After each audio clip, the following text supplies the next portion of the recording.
Olá, primeiro é um prazer estar aqui conversando sobre um assunto que eu acho que deveria ser uma norma, pensar sobre saúde em todos os seus aspectos e é algo que beneficia a nós, então é uma coisa que a gente deveria pensar nisso o tempo todo, no sentido de promover saúde.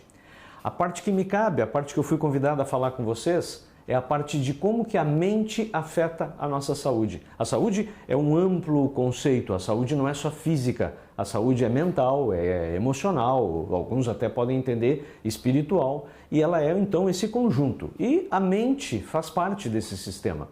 Eu sou médico, eu sou formado em medicina, eu sou mestre em cardiologia, eu sou doutor em nefrologia. Durante muito tempo eu trabalhei com a pressão alta, com a hipertensão. Eu fui um dos pioneiros de alguns tratamentos antihipertensivos modernos e introduzi no Brasil, fui um dos introdutores do método da monitorização ambulatorial da pressão arterial, a MAPA. E aprendi muito durante esses anos em que me dediquei à pesquisa científica na área da hipertensão. E um padrão que apareceu durante esse meu período de trabalho científico na hipertensão e que é genérico em qualquer pesquisa científica com qualquer tipo de produto que trabalhe na área da saúde, especialmente fármacos ou remédios, é o tal do fenômeno chamado efeito placebo. Algumas pessoas ouviram falar o efeito placebo. O que é o efeito placebo? O efeito placebo é quando você dá uma cápsula de nada, a pessoa acredita que está tomando algo e tem efeito. Isso é o efeito placebo. Uma pessoa que tem pressão alta, eu dou uma cápsula de nada, ela acredita em mim, ela acredita na cápsula, ela engole aquela cápsula, a gente mede a pressão dela e a pressão desce. A pressão desce e às vezes permanece descida. E isto é algo que acontece com uma certa frequência, até um tanto desconcertante para a maioria dos pesquisadores. Na minha época de pesquisador farmacológico na área da pressão alta, a média de resultado do placebo para baixar a pressão era em torno de 30%. 30% das pessoas tinham resposta eficaz ao placebo, que de novo é nada dentro de uma cápsula. E pode ser uma pomada, pode ser uma injeção, pode ser qualquer coisa. O placebo tem várias formas. No meu caso, eu dava uma cápsula que não tinha nada, ou um pó inerte. 30% das pessoas conseguem baixar a pressão tomando nada. Aí a gente vai revisar os outros estudos de outras áreas e a gente encontra esse mesmo número. 30% de todas as patologias, exceto os traumas, as patologias em geral, inclusive câncer, respondem ao placebo na ordem de mais ou menos 30%. E aí então vem a pergunta, mas como que uma cápsula de nada, que não tem nada dentro, produz cura ou atenuação ou melhoria da condição de saúde? E a resposta é muito simples, é a própria pessoa que está se curando. A cápsula foi a desculpa que ela encontrou para ativar dentro dela mecanismos de autocura. Nós somos capazes de autocura. Eventualmente, em algumas situações onde a coisa está tão degenerada, a crise está tão extensa, a doença está tão avançada, essa autocura se torna ou impossível ou limitada. Mas, de um modo geral, antes que as catástrofes de saúde aconteçam, a autocura é muito, muito eficaz. Na verdade, se a gente pudesse chegar lá dentro do cérebro, dos lugares mais certos onde o botão que liga o placebo interno pudesse ser ligado, nós provavelmente não teríamos a maioria das doenças que hoje nós temos. A maioria seria controlada por nós mesmos. Do mesmo modo como quando você se corta superficialmente, a sua pele sabe se curar, o seu organismo sabe se curar também. Nós temos dentro de nós anti-inflamatórios, anticancerígenos, analgésicos, antitérmicos, antibacterianos, enfim, até agentes imunológicos. E aí nós temos o exagero da resposta, porque aí tem as doenças autoimunes. Nós somos capazes de nos curar. E o efeito placebo prova isso. E ainda tem mais um outro dado, além do efeito placebo, o efeito nocebo, que pouca gente sabe. O efeito nocebo é o placebo ao contrário. É quando a pessoa toma uma cápsula que ela acha que vai fazer mal e a cápsula pode ser de nada. Ela toma e ela passa mal. Então a gente acha muito importante, os médicos, que as pessoas não saibam tudo que está na bula em termos de efeitos colaterais, porque tem gente que é suscetível ao efeito nocebo. ela passa a sentir os problemas que ela não precisaria sentir ou ter, porque ela acredita que aquele comprimido vai causar. E às vezes é um comprimido que não tem nem ação, é inerte. Então, o placebo e o nocebo, eles dão uma ideia, primeira, aproximada, de que existe uma conexão entre a mente e o corpo. A mente é capaz de fazer o placebo, a autocura acelerada, a mente é capaz de criar uma doença. O efeito nocebo é um exemplo disso. Mesmo que eu não der nenhuma cápsula, é possível que algumas pessoas se curem ou adoeçam absolutamente por efeito ou determinante efeito do seu processo mental.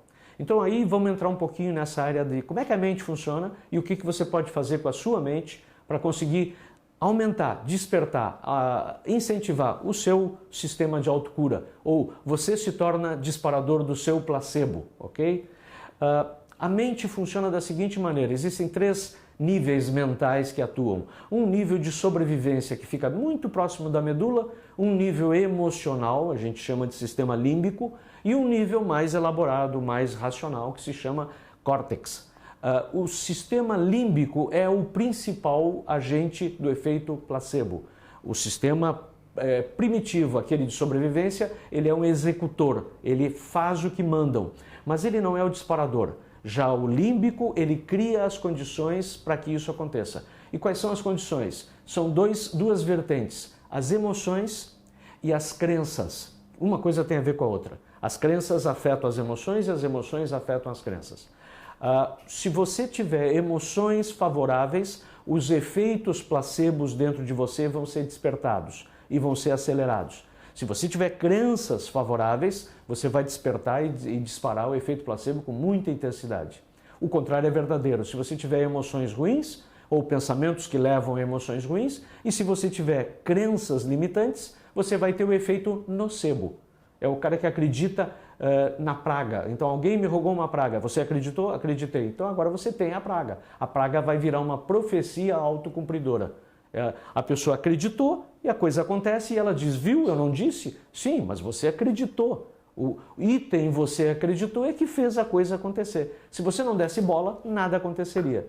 O exemplo desse sistema é uma pesquisa que foi feita há muito tempo atrás. Um antropólogo resolveu visitar uma daquelas ilhas do Caribe que usam o voodoo, o método voodoo. O método voodoo, se você não sabe, é um boneco que os curandeiros usam lá, os pagelanças deles, os feiticeiros, os bruxos, eles pegam aquele boneco, eles criam algum tipo de contato mágico com a vítima. Em geral, a vítima tem que saber disso. Em geral, a vítima tem que ver alguém apontando o boneco para ela, e aí o feiticeiro bota agulhas no boneco e a vítima sente dores nos lugares em que o cara bota agulhas. A tal ponto esse fenômeno acontece que às vezes as pessoas morrem por causa de excesso de agulhas no boneco. E as pessoas nessas ilhas do Caribe que acreditam no voodoo morrem de verdade. Elas morrem de formas terríveis, elas têm convulsões que não têm tratamento, elas têm arritmia cardíaca, elas têm muitas situações tenebrosas. E aí então um grupo de antropólogos britânicos foram lá estudar o voodoo. E aí eles pediram para um feiticeiro para fazer o voodoo neles. Então o feiticeiro no início se negou, depois por insistência, é uma pesquisa, ele fez. Então ele pegou um boneco de cada membro da equipe, alguns membros da equipe se revoltaram, não quiseram participar, mas o professor exigiu e todos foram então submetidos ao boneco voodoo. E aí ele ficou espetando o boneco voodoo durante vários dias, não aconteceu nada, toda a equipe foi embora. E aí veio a pergunta, mas como que o pessoal da ilha, lá do Haiti, da República Dominicana, dessas ilhas, eles morrem por causa do voodoo ou sofrem por causa do voodoo? E o britânico, ou os britânicos, não sofreram por causa do voodoo. Resposta: porque os britânicos não acreditam no voodoo. É só por isso. Outra pesquisa e outro dado em relação a isso. Um cara chamado Herbert Benson, um ex-diretor do Instituto de Hipertensão de Harvard, ligado a Harvard. Ele foi no Tibete estudar meditação, como que a meditação controla a pressão. E ele verificou que a meditação controla a pressão, ajuda. E aí ele foi ver como que a medicina tibetana funciona. E aí ele viu que a medicina tibetana funciona muito bem, até às vezes melhor do que a medicina ocidental. Aí ele foi verificar o que eles usam para controlar as doenças. E ele verificou que tem um monte de chás. Aí ele foi estudar os chás, pegou todos os chás amostras e mandou para a Bioquímica de Harvard. A Bioquímica de Harvard estudou e viu que não tinha nenhum alcaloide, nenhum componente ativo. Era palha com água quente. Aí o doutor pesquisador Herbert Benson perguntou para o doutor colega dele, que estava guiando o grupo lá no Tibete, como que funciona chá de palha no público tibetano, e se der chá de palha no público americano ou qualquer outro, não vai funcionar. E lá funciona, lá tem êxito em mais de 80% das vezes. Aí o pesquisador tibetano, que é iniciado nessas práticas da medicina tibetana, respondeu para ele que são 3 fatores.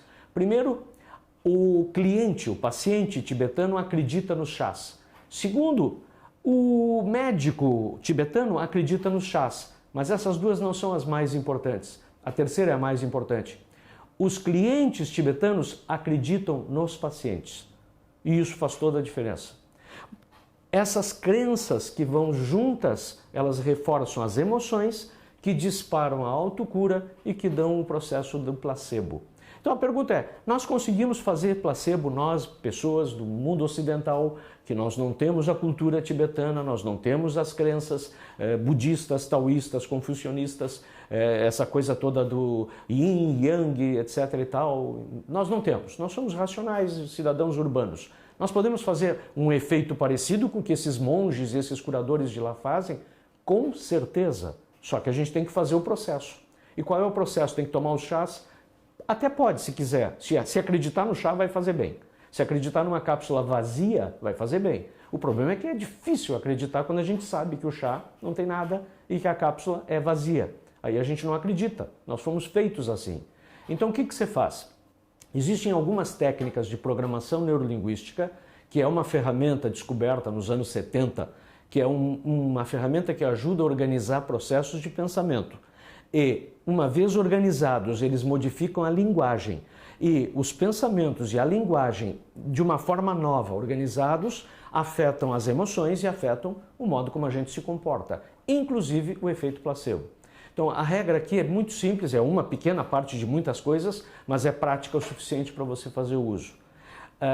Primeiro, você tem que saber o que você quer. É a primeira tarefa, dentro da saúde. Se você tem alguma dificuldade na área da saúde, se você tem uma doença, se você está em tratamento para alguma coisa, ou você quer prevenir, não importa, você tem que se determinar em relação ao que você quer. Típico padrão ocidental de pensamento.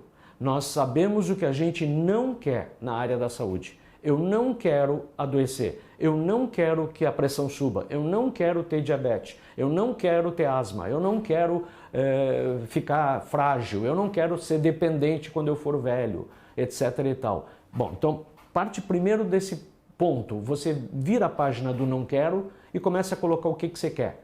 Eu quero ter saúde, é vago demais, você vai ter que ser mais específico. O que você considera saúde? Qual o peso que você quer ter? Qual a capacidade física que você quer ter? Você não precisa ser cientista, você não precisa me dizer em linguagem científica, mas você pode me dizer da maneira mais prática possível quantas quadras você quer caminhar, em quanto tempo, qual é a inclinação de lomba que você quer subir, em quanto tempo. Isso você pode fazer. Se você tem diabetes, qual é o nível de glicose que você quer? Você já sabe isso. Se você tem colesterol elevado, qual que é o nível que você considera razoável para você? Você determina, não é o doutor que determina, não são as pesquisas. O doutor diz o que ele acha que as médias dizem, mas você sabe o que é bom para você. E se você não tem conhecimento para isso, não diga. Mas aquilo que você tem conhecimento, você pode dizer. Tudo que você puder dizer em termos de o que você quer é melhor. Também é importante que você diga quando você quer, qual é o prazo. Digamos que você é uma pessoa que tem obesidade. Digamos que você quer ter um peso, você está lá em 80 quilos e você quer ter um peso de 60 quilos. É bom que você determine quanto tempo você quer executar esse processo e que ele use os seus sistemas internos. É preciso que você dê importância para o que você quer, que você considere que isso que você quer vale a pena. É preciso ver se isso que você quer não vai ter repercussão negativa, não vai afetar a vida de ninguém mal, vai ser bom sempre. É preciso verificar se isso que você quer depende de você. Dito isso, uma técnica básica para a gente fechar o pacote. Princípio universal do desejo eficaz para efeito placebo. Quando você quer algo na saúde, você visualiza mentalmente a sua imagem como você adoraria estar.